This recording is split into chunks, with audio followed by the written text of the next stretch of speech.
Hi, I'm Rev Myron. I'm a minister through Pathways of Light, and I've been a Course in Miracles student for over 40 years.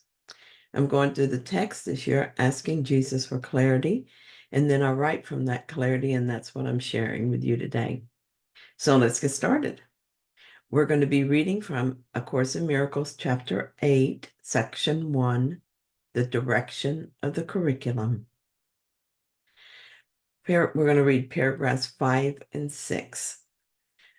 Paragraph 5 says the curriculum of the atonement is the opposite of the curriculum you have established for yourself, but so is its outcome. If the outcome of yours has made you unhappy, and if you want a different one, a change in the curriculum is obviously necessary. Yes, you would think that would be obvious, wouldn't you? The first change to be introduced is a change in direction. A meaningful curriculum cannot be inconsistent.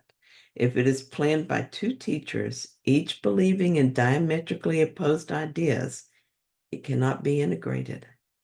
If it's carried out by these two teachers simultaneously, each one merely interferes with the other. This leads to fluctuation, but not to change. The volatile have no direction. They cannot choose one because they cannot relinquish the other, even if it does not exist. Their conflicted curriculum teaches them that all directions exist and gives them no rationale for choice. Well, I have established that my previous curriculum, the ego's curriculum, has made me unhappy. Even what I perceived as happiness, I now see was just a temporary absence of unhappiness. The moments I thought of as my most precious were tainted by the fear of loss because that was a pattern established by the ego. Now I'm ready to establish a new curriculum permanently. I have already chosen a new direction and have experienced true happiness and peace, but it's been tainted by moments of returns to the old curriculum. I see the reason as I read this paragraph. My curriculum is not certain yet, but because I still have two teachers with diametrically opposed systems. They interfere with each other. My mind becomes muddled as I try to listen to both, choosing to follow one and then the other. I laugh to myself as I imagine my GPS running two programs at once. One program takes me on an easterly path, and the other chooses one that goes west. One turns left, the other turns me right. My GPS would be, in effect, saying that all directions will take me where I want to go, and that couldn't be true. I would experience frustration and unhappiness, and it would take a long time getting to my destination if I ever got there at all. Fortunately, my GPS has only one voice and only one director. It takes me surely and quickly to my destination as long as I follow its directions. This is as it can be for my path through life. I have a choice between two voices, and I can follow either. It seems that I can also choose to follow both, but with the same dissatisfying results I would have if my GPS had two voices.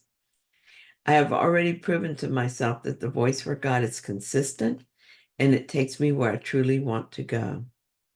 I've been listening to the ego voice for a long time, and sometimes out of habit, I still choose that voice now. But when I do, I not only become confused, but I wind up where I don't want to be. The ego voice is not going to wait yet for me, but the voice for God is strong in my mind, and I hear it even as I hear the ego. I'm learning to tune out the ego more often than not as practice brings mastery. My path is straighter and my journey is more peaceful. So paragraph 6 says, the total senselessness of such a curriculum must be fully recognized before a real change in direction becomes possible. You cannot learn simultaneously from two teachers who are in total disagreement about everything. Their joint curriculum presents an impossible learning task. They are teaching you entirely different things in entirely different ways. which might be possible, except both are teaching you about yourself. Your reality is unaffected by both, but if you listen to both, your mind will be split about what your reality is. I'm clear that I'm not this body, and the story of Myron is not my life. I know that I am here to heal the mind and save the world. When I think of this, it doesn't give my ego a thrill of specialness. Actually, it's very humbling to realize that I'm waking up and learning to allow myself to be lived by my true self rather than my ego. As I listened to my teacher, I realized that for the first time in my present memory, I was free. I became free through my full surrender to the Holy Spirit. So now it's rare that I get embroiled in the story so that my mind clouds over in confusion. But when it happens, I know it is at these times that I'm listening to the ego instead of spirit. Ego has an entirely different curriculum. Spirit leads me to joy, peace, and fulfillment. Ego, on the other hand, leads me to drama, strong emotion, willfulness, and loss. Ego teaches me that guilt and fear are my saviors. The outcome when learning from the ego will be pain and suffering. Its final destination will always be death. In any day, I will be led by spirit to overlook the ego actions and words of others and to overlook my own as well. Spirit leads me to see only the truth in every circumstance and every person. This is very peaceful, and the effect is a happy life.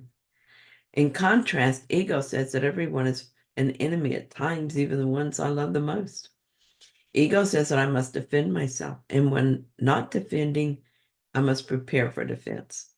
It says I must listen closely to what others say, carefully looking in case offense is offered. It's a harsh and exhausting job following ego. The Holy Spirit has been very patient with me, allowing me to see the contrast between curriculums.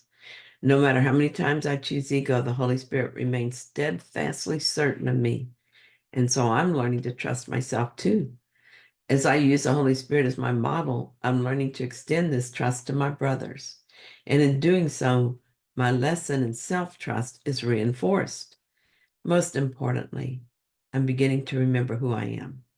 And that's what I came here to do. Thank you so much for joining me in this reading. I hope that you found it helpful. If you did, then please like it. And if you haven't yet, please subscribe.